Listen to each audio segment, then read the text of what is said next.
Winter can be the perfect time for catching trout on the Cimarron River. You just have to adjust your summertime fishing methods to include snow and ice. It's really cold here, which is a negative in most people's minds. However, it makes for better fishing because there's less competition. That's a nice German brown, 14 inches. We're fishing on the Cimarron River. It's early morning, and we got another storm coming in, so we have a very short time to get in here and enjoy the fishing. It's a lot harder to fish this time of year because it is so cold. There's a lot of ice that you have to work your way around. As it gets warmer, as the spring goes on, it gets easier to fish into the big holes. Unfortunately, when it gets really cold like it was last night, down to 24 below zero, the big holes freeze over, and so you have to fish under the ice where you can't see the fish. I'm going to assume, even though I can't see any fish in here, that any fish that are going to be in here are going to be right underneath that flat piece of ice. And so I took my weight off of my line so it'll float better, and I'm going to go up there and I'm going to let it just kind of drift down in underneath that ice.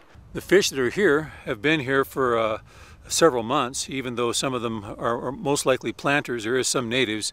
They've been in the water long enough to take on the meat qualities of the native trout. Even the planted rainbows now have a good pink meat instead of a white meat. When they're first planted, their meat is softer and it's a lighter color. And now when you eat them, they're sweet and they're pink like a salmon. And they have real thick backs on them like a native trout. And this is the best time to get the best fish. Man, nice fish, nice brown. The positives is it's warmed up where we can handle it. The sun is going to open up maybe some water for us today. In the summertime, this water is really high, and so the fish are able to move around real freely. But in the winter, when we have holes like this, it's pretty easy to predict where we're going to find fish. Well, it's to your advantage. Well, given these conditions, that's going to be your biggest problem. You're going to have to find a spot that's open, that's not covered over with ice, and that's not dangerous to get down to. There's a lot of places that are available. We try and keep it cleared out as much as possible, so you have parking and whatnot. That's what I'm doing here today. So. Providing access to the area. If you stay long enough, you'll catch your limit, but depends on what bait you're using, what they're biting on.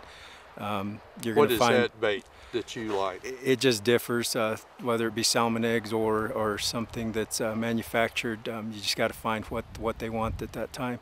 The good thing about this time of year is there's not a lot of fishermen, so they're likely to grab at anything. German browns, rainbows, even brook trout are plentiful in the Cimarron Valley, along with wildlife large and small. You've got rainbow that come out of the lake that are stocked here in the gravel pit lakes across the highway there. They'll stock about every 2 weeks. Game and Fish does that, and they'll find their way up the stream. We're going to hit this new hole here. We're going to try some lures. We got two different kinds. My favorite's a black rooster tail. Sam says he's got a little special spinner there that'll really knock them dead. Well, basically this is kind of like a woolly booger, but it has a blade on the front that'll attract the light and flash and be an attractor to it.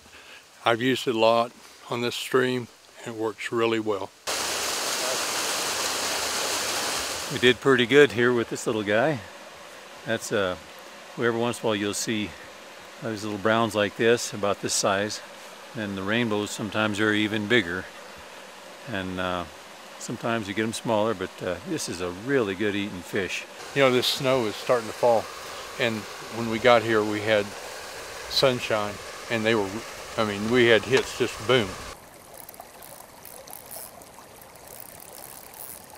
All right, I got one.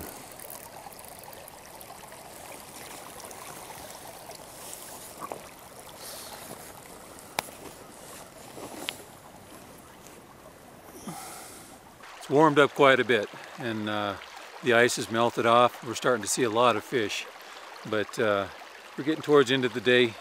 We're going to go ahead and wrap it up for the day, and we've had a really good time of fishing. Well, that wraps up wintertime fishing on the Cimarron River. Yeah, we had a good couple of days. It was a lot of fun.